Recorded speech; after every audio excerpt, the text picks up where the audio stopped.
la parola all'assessore del comune di Premariaco, perché siamo dentro una location che poi anche Nino Orlandi, che mi accompagna in questa avventura, vi parlerà. Quindi ringraziamo sia l'amministrazione comunale sia l'Anget che gestisce questo luogo storico, e quindi oggi parleremo di storia proprio in un luogo storico.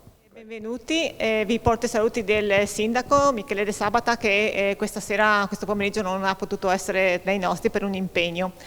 Di ospitare Mauro Tonino, appunto perché un storico ha portato studi per quanto riguarda la storia contemporanea.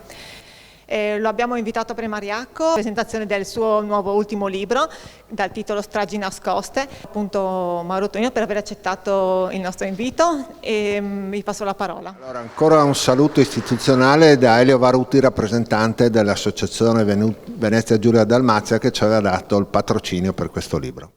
Ringrazio l'autore che è nel consiglio direttivo della NVGD, l'Associazione Nazionale Venezia Giulia Dalmazia, Comitato Provinciale di Udine, e vi porto i saluti della Presidente, che è la dottoressa Bruna Zuccolin, con la quale appunto operiamo per il ricordo dei caduti nelle foibe e degli esuli giuliano-dalmati.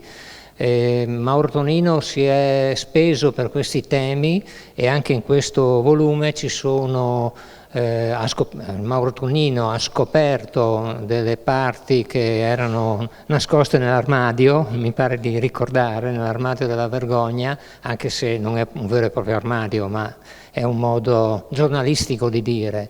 E ha svelato questi aspetti. Siamo qui per ascoltare, e sono molto fiero che un rappresentante della NVGD sia autore, storico e scrittore. Grazie a tutti. Mi ha detto in che luogo l'avremmo presentato, mi è scattata immediatamente la curiosità di capire di cosa si trattasse, e sono andato a studiarmi un po' la storia di questa chiesetta. E la prima impressione, la prima emozione che ho avuto è stato il pensare che dei prigionieri di guerra, prigionieri della famosa ANZAC, cioè dei prigionieri neozelandesi, inglesi e australiani,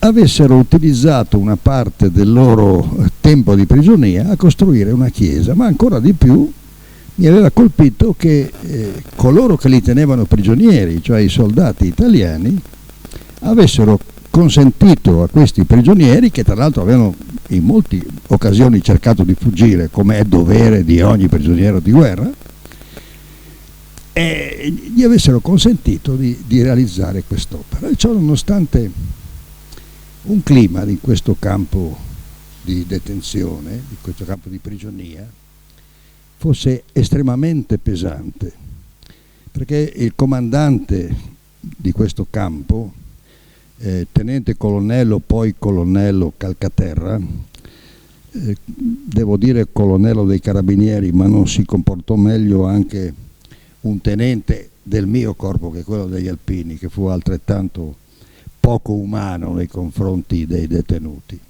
Mi colpì molto, ad esempio, che Calcaterra qui aveva requisito gli strumenti musicali a tutti i detenuti, che è una punizione ancora peggiore, a mio avviso, perché è una punizione morale insensata, di quella di qualche giorno di carcere a razioni dimezzate, perché quello passa, ma la depressione che provoca l'umiliazione a chi suonava qualcosa per mantenere il morale alto anche dei colleghi è un'umiliazione terrificante. Poi emerse che questo Calcaterra e gli altri uomini, che noi siamo italiani brava gente di solito, ma non tutti, sottraevano anche cibo che arrivava attraverso la Croce Rossa ai detenuti, persino a quelli che erano ricoverati in ospedale, con il pretesto che si dovevano seguire la dieta e quindi era meglio che il cioccolato o cose che arrivavano.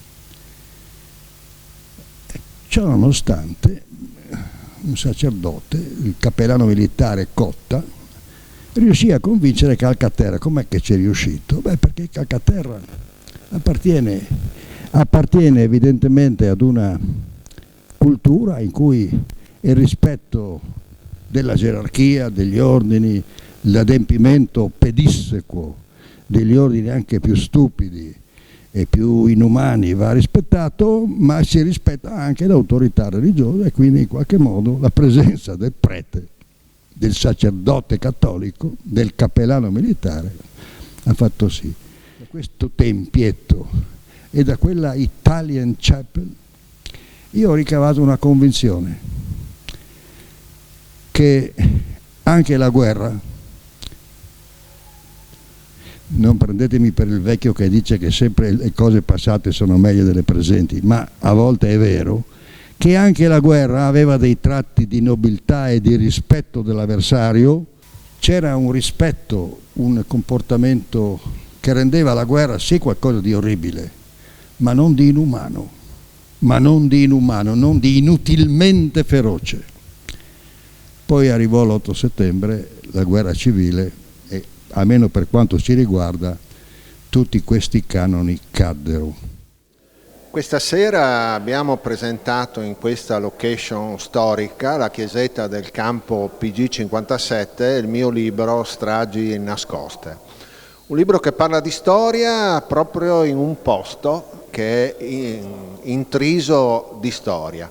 Storia locale perché il libro parte dalla strage di Torlano per fare una disamina su quello che è accaduto nel dopoguerra, ma soprattutto perché ai crimini nazisti non è stata data la giusta punizione ai responsabili di questi efferati atti. È stata un'occasione anche per parlare della guerra fredda e di quello che era il contesto post bellico in Italia e in Europa.